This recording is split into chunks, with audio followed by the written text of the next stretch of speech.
Saya akan bacakan perkataan Ibnu Daqiqil Id rahimahullahu taala dalam Syarah Arba'in Nawawiyah tentang masalah takdir, agar kita jangan terlalu menggunakan akal kita.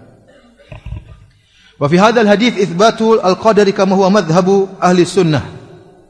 Dalam hadis ini, itu hadis tentang masalah Ibnu Mas'ud, hadis Ibnu Mas'ud, inna ahadakum yujma'u khalquhu fi batni ummihi. Hadis keempat dalam Arba'in Nawawiyah. Dalam hadis ini ada penetapan takdir sebagaimana yang merupakan madhab ahlu sunnah. Wa anna jami'al waqi'at biqada'illahi ta'ala wa qadarihi. Dan semua yang terjadi di alam semesta itu sudah berada dalam takdir Allah dan ketetapan Allah. Khairiha wa syarriha. Seluruhnya. Takdir yang baik maupun takdir yang buruk. Naf'iha wa dharriha. Yang bermanfaat maupun yang mudarat. Semuanya sudah ditentukan oleh Allah Subhanahu wa ta'ala. Qala Allah ta'ala, Allah berkata, la yus'alu amma yaf'alu wa hum yus'alun. Allah tidak ditanya tentang apa yang dia lakukan, dan mereka yang akan ditanya. Jadi enggak boleh orang tanya, kenapa Allah begini? Kenapa Allah ciptakan iblis? Coba kalau iblis tidak ada, kan kita masuk surga semua. Ya sudah, kenapa Allah ciptakan ente juga? Ngapain tanya? Itu bukan urusan ente. Udah, ente jalani aturan. Otak ente enggak sampai, ilmu Anda enggak sampai. Ya. Betapa banyak perkara kita mau jelaskan sama anak-anak, dia enggak paham. Banyak perkara kita mau jelas sama anak, dia enggak paham. Kalau ada orang tanya sama anak kecil tanya sama antum, Abi, ini gimana cara HP? Kok bisa kita ngomong sana yang dengar? Antum bisa jelaskan? Antum aja enggak ngerti, mau jelaskan sama dia. Nah, ini ada gelombang. Gelombang itu apa, Bi? Kan bingung. Saya pernah waktu anak saya kuliah di Madinah, ada tugas, dia belajar di sekolah Arab, tapi ada les bahasa Indonesia. Kemudian dia tanya, dikasih PR, dia tanya, Abi, disiplin itu artinya apa, Bi? Bingung dia. Disiplin. Tanya lagi, Bi, apa itu artinya pesiar itu apa artinya? Karena enggak tahu bahasa Indonesia dengan baik ya. Apalagi kalau tanya, Bi, bagaimana cara HP bekerja? Kok saya ngomong di sini wajah saya kok kelihatan sama Umi di sana? Antum saja belum tentu bisa menjelaskan. Ya, antum bisa menjelaskan? Belum tentu. Coba saya tanya, gimana cara kalau kita video call muka kita di sini kelihatan di sana? Gimana caranya? Ada yang bisa jelaskan? Saya pernah tanya gini, ada yang jawab, saya tahu Ustaz. Gimana? Kalau ada pulsanya bisa Ustaz. Kalau enggak ada enggak bisa. Otaknya sampai di situ mau diapain? Ya. Ada banyak perkara otak kita enggak masuk akal. Saya sering sampaikan, tentang ruh saja otak kita enggak sampai. Yas'alunaka 'anir ruh, qul ruhu min amri rabbi.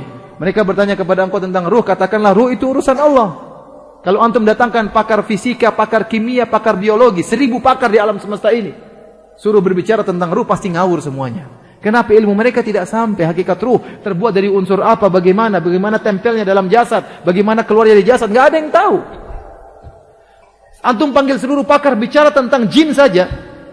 Bagaimana kok bisa dari api dirubah menjadi suatu makhluk yang tercipta dari api, bisa jadi makhluk seperti ini, bisa masuk dalam tubuh manusia, bisa menguasai otak manusia, bisa berbicara dengan pita suara manusia. Bagaimana caranya? Otaknya enggak sampai. Banyak perkara otak kita tidak sampai. Terus Anda ingin berbicara tentang takdir, tentang kenapa Allah begini, kenapa Allah begitu, enggak sampai. Otak kita enggak sampai.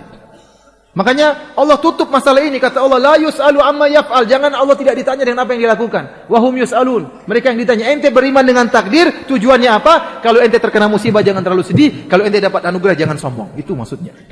Bukan untuk ditanya kenapa begini, kenapa begini, kenapa. Otak kita enggak sampai.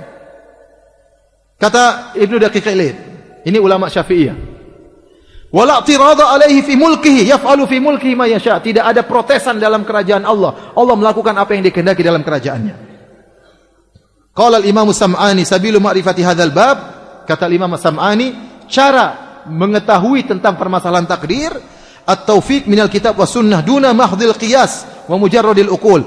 Sekedar bertumbuh kepada Al-Qur'an dan sunnah, tidak boleh pakai analogi, tidak boleh pakai akal, mengakal-akali, menganalogikan. Faman adala anit taufiq minhu dhalla wa tah. Barang siapa yang mencoba memahami takdir tanpa Al-Qur'an dan sunnah, dia pasti sesat. Dia pasti tersesat. Fi majalil hayrah, ini akan kebingungan. Walam yablugh syifa'an nafsi wala yasil ila ma yatma'innu bihil qalb, dan dia tidak akan tenang, dia tidak akan bisa paham dengan baik, tidak akan bisa tenang. Jiwanya akan selalu goncang, tidak ngerti. Li'annal qadara sirrun min asrarillah, karena takdir adalah rahasia dari rahasia Allah Subhanahu wa taala. Duribat dunahul astaru, Allah telah meletakkan tirai yang menutup tentang takdir Allah, rahasia Allah, enggak ada yang tahu. Wa ikhtassa subhanahu bihi, dan hanya Allah yang tahu tentang rahasia tersebut. Wa hajabahu an uqulil khalq, dan Allah telah menutup rahasia takdir sehingga tidak sampai kepada akal manusia. Wa qad hajaballahu ta'ala ilmal qadari 'anil alam, maka Allah telah menutup ilmu takdir dari alam semesta. Fala ya'lamuhu malakun, tidak ada malaikat yang tahu tentang rahasia Allah. Wala nabiyyun mursal, tidak seorang nabi pun yang tahu tentang rahasia Allah. Malaikat Jibril pun enggak tahu. Nabi pun tidak tahu. Wakila, dan dikatakan inna sirral qadari yankashifu lahum idza dakhalul jannah. Ada yang mengatakan rahasia takdir baru bisa diketahui kalau mereka masuk surga. Tapi intinya ini rahasia Allah Subhanahu wa taala. Yang penting kita beriman semua yang terjadi alam semesta atas kehendak Allah Subhanahu. Apa yang antum lakukan, pengajian yang terjadi sekarang, saya ngomong begini, semuanya sudah dicatat oleh Allah Subhanahu wa taala. Kita diciptakan oleh Allah, perbuatan kita diciptakan oleh Allah, perkataan kita diciptakan oleh Allah, semua diciptakan oleh Allah Subhanahu wa taala. Namun kita tidak tahu apa takdir kita. Maka tidak boleh seorang bertumbuh dengan takdir, dia beramal saleh dan tidak boleh bertumbuh dengan takdir. Ada seorang tatkala mencuri di zaman Umar, kalau tidak salah dia mencuri. Kemudian Umar tangkap dia mengatakan, "Ya Umar, bukankah saya mencuri karena takdir Allah?" Dia beralasan dengan apa? Takdir. Kata Umar, "Saya potong tanganmu juga dengan takdir Allah." Paham? Jadi semua sudah ditakdirkan, tapi kita tidak tahu takdir itu apa.